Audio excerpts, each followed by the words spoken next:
ऐसा कौन सा तिलिस्म है इनके पास कि सरकार में इन रहते हैं तो मंगल राज होता है, आउट होता है तो जंगल राज होता है। ये हम लोग क्रिकेटर हैं और ये जो जोड़ी जो है ना, ये धमाल मचाने वाली है। वक्त से पहले हादसों से लड़ा हूं, मैं अपनी उम्र से कई साल बड़ा हूं। तो इनके गीदड़ भक्ति से हम लोग डरे वाला है क्या? सत्ता, साजिश और संग्राम में आज बात एक ऐसे राजनेता की जिसका पहला प्यार क्रिकेट था, लेकिन समय ने उन्हें राजनेता बना दिया। क्रिकेट के मैदान पर चौके छक्के जमाने वाले उस राजनेता की आज बिहार में एक अलग पहचान है। भले ही शुरुआती दिनों में पिता के नाम से जाना गया, लेकिन अब उन्हें लोग अगला मुख्यमंत्री के तौर पर देखने लगे हैं। कभी लंबे बालों के साथ क्रिकेट के मैदान पर उतरते थे तो चौके छक्के की बारिश कराते थे, लेकिन सियासत में एंट्री के बाद लगातार नए नए कीर्तिमान स्थापित कर रहे हैं। जी, हम बात कर रहे हैं लालू के लाल यानी तेजस्वी यादव की।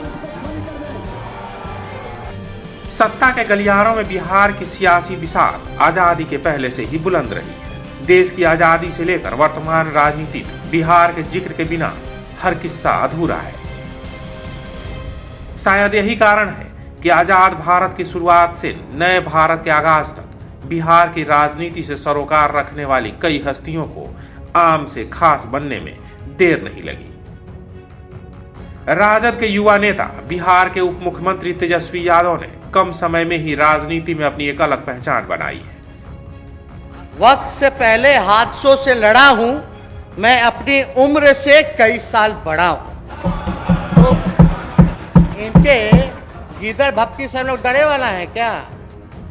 पिता लालू यादव और मां राबड़ी देवी की राजनीति के स्टाइल को तेजस्वी ने भी अपने साथ किया और इतने छोटे राजनीतिक जीवन में वह 2 बार बिहार के उप मुख्यमंत्री के पद पर आसीन हो चुके हैं। तेजस्वी यादव का जन्म 9 नवंबर 1989 को बिहार के गोपालगंज में हुआ था। बिहार के मशहूर राजनीतिक परिवार से ताल्लुक रखने वाले तेजस्वी यादव के पिता लालू प्रसाद यादव और माता राबड़ी देवी बिहार विधानसभा का हिस्सा होने के साथ साथ राज्य के पूर्व मुख्यमंत्री भी रह चुके हैं। वहीं लालू यादव और राबड़ी देवी के सभी बच्चों में तेजस्वी यादव सबसे छोटे बेटे हैं। पटना में अपनी स्कूली शिक्षा की शुरुआत करने के बाद तेजस्वी यादव बहुत कम उम्र में देश की राजधानी दिल्ली चले गए। तेजस्वी यादव दिल्ली के वसंत विहार स्थित दिल्ली पब्लिक स्कूल से 5वीं कक्षा तक की पढ़ाई की। इस दौरान तेजस्वी स्कूल की क्रिकेट टीम के कप्तान भी रहे। यही वो दौर था जब नन्ही सी उम्र में क्रिकेट का कीड़ा तेजस्वी के मन में घर कर गया। इसके बाद दिल्ली की अंडर 15 टीम का हिस्सा होने की बात हो या दिल्ली की अंडर 17 और अंडर 19 टीम, सभी टीमों में तेजस्वी यादव को चुना गया। हालांकि क्रिकेट के कारण उन्होंने अपनी 10वीं की पढ़ाई बीच में ही छोड़ दी। तेजस्वी अंडर 19 भारतीय राष्ट्रीय क्रिकेट टीम के भी हिस्सा रहे, लेकिन आईपीएल में उन्हें खास कामयाबी हाथ नहीं लगी। खेल के मैदान को अलविदा कहने के बाद तेजस्वी ने सियासत की पिच पर कदम रखा। बिहार की राजनीति में तेजस्वी की एंट्री जितनी खास थी, देश की राजनीति भी उतना ही दिलचस्प रूप अख्तियार कर चुकी थी। दरअसल यह वही दौर था जब 2014 के आम चुनाव का आगाज होने वाला था, तो दूसरी तरफ मोदी लहर दिल्ली की गद्दी पर दस्तक देने को तैयार थी। परफेक्शन IAS, UPSE और BPSC फाउंडेशन क्लासेस के लिए समर्पित संस्थान। यहाँ आपको UPSE selected and interview appeared faculties द्वारा गाइड किया जाता है। Separate batches for Hindi and English medium. 65वीं और 64वीं BPSC एग्जाम में 69 और 107 रिजल्ट्स एवं 66वीं BPSC एग्जाम में 131 रिजल्ट्स हासिल किया है परफेक्शन IAS टीम ने। परफेक्शन IAS, कुमार टार, रोड, पटना। इन चुनावों के नतीजे चौंकाने वाले थे। आजाद भारत के इतिहास में पहली बार बीजेपी के रूप में किसी गैर कांग्रेस सरकार ने प्रचंड बहुमत के साथ देश की कमान संभाली। इन्हीं राजनीतिक समीकरणों के बीच बिहार में भी ठीक अगले साल यानी 2015 में विधानसभा चुनाव का ऐलान हो गया, जहां एक तरफ हाल ही में सत्ता के गलियारों में रूबरू हुए तेजस्वी बिहार की सरजमी पर पार्टी की नींव मजबूत करने में जुटे थे, तो दूसरी तरफ मोदी शाह के विजय रथ ने बिहार का रुख कर लिया था। तेजस्वी यादव ने बिहार के राघोपुर सीट को अपना चुनावी क्षेत्र चुना और पूरे जोर शोर के साथ पार्टी के प्रचार प्रसार में जुट गए। तेजस्वी की ग्रैंड एंट्री को जनता ने भी हरी झंडी दिखा दी और चुनाव के नतीजों में तेजस्वी ने 91,236 वोटों के साथ जीत दर्ज की।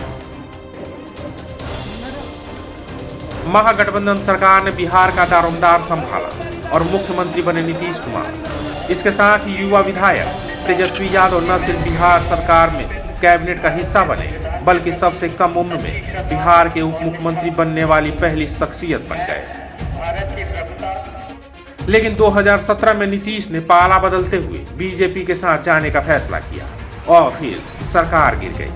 महज 2 सालों तक उप मुख्यमंत्री रहे तेजस्वी यादव विपक्ष के नेता बन गए। वहीं लालू यादव के जेल जाने के बाद तेजस्वी को पार्टी की कमान संभालनी पड़ी। विपक्ष के नेता के तौर पर भी तेजस्वी बिहार की जनता के चहेते बने रहे। मैं विरोध में इसलिए खड़ा हूं महोदय, क्योंकि 2015 का जो मैंडेट मिला था वो जनादेश महागठबंधन को देने का काम किया था और भाजपा के खिलाफ मैंडेट था। साल 2020 में एक बार फिर बिहार में विधानसभा चुनाव का शंखनाद हुआ। हालांकि इन चुनाव के आगाज तक तेजस्वी यादव राजनीति के दांव पेच से बखूबी वाकिफ हो चुके थे। वहीं इन 5 सालों के दौरान तेजस्वी बिहार की जनता के कहीं ज्यादा करीब आ चुके थे, जिसका फायदा उन्हें इन आगामी चुनाव में होना लगभग तय था। इन चुनाव में तेजस्वी एक बार फिर राघोपुर सीट से विधायक बनकर विधानसभा पहुंचे। इस दौरान बिहार की 243 सीटों पर हुए विधानसभा चुनाव के नतीजे तो राजद के पक्ष में रहे, लेकिन पार्टी बहुमत पाने से एक बार फिर चूक गई। हालांकि 23.1% वोटों के साथ राजद राज्य की सबसे बड़ी पार्टी बन गई, लेकिन सरकार बीजेपी और जेडीयू के गठबंधन में बनी और आरजेडी को विपक्ष में बैठना पड़ा। लेकिन फिर समय बदला तो नीतीश कुमार आरजेडी के साथ हो लिए और एक बार फिर तेजस्वी यादव ने उप मुख्यमंत्री का पद संभाला। 2020 चुनाव के बाद तेजस्वी यादव ने साबित कर दिया कि आने वाले वक्त में आरजेडी फिर से बिहार की जनता के लिए विकल्प बनने के लिए पूरी तरीके से तैयार है और ये साबित भी कर दिया कि वे बिहार की राजनीति के अभिमन्यु हैं। लहजे में बदजुबानी, चेहरे पर नकाब लिए फिरते हैं। लहजे में बदजुबानी, चेहरे पर नकाब लिए फिरते हैं। वो जिनके खुद के बही खाते बिगड़े हैं, वो मेरा हिसाब लिए फिरते हैं। तो महोदय, बिहार में अगला विधानसभा चुनाव 2025 में होना है और आरजेडी के साथ अगर नीतीश बने रहते हैं तो तेजस्वी के मुख्यमंत्री बनने की प्रबल संभावना भी है।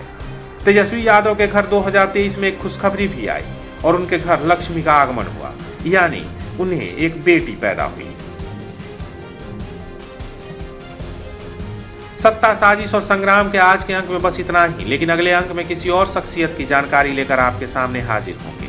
लेकिन ऐसी और कहानियों को सुनने और देखने के लिए कलम इंडिया का हौसला बढ़ाएं। हमारे चैनल को सब्सक्राइब करें। वीडियो पसंद आए तो लाइक और शेयर करें। अगर आपके पास कोई सुझाव हो तो हमें कमेंट बॉक्स में लिखें, या फिर ऐसी ही कोई और कहानी सुनना चाहते हैं तो आप हमें कुछ इनपुट्स के साथ जानकारी साझा करें।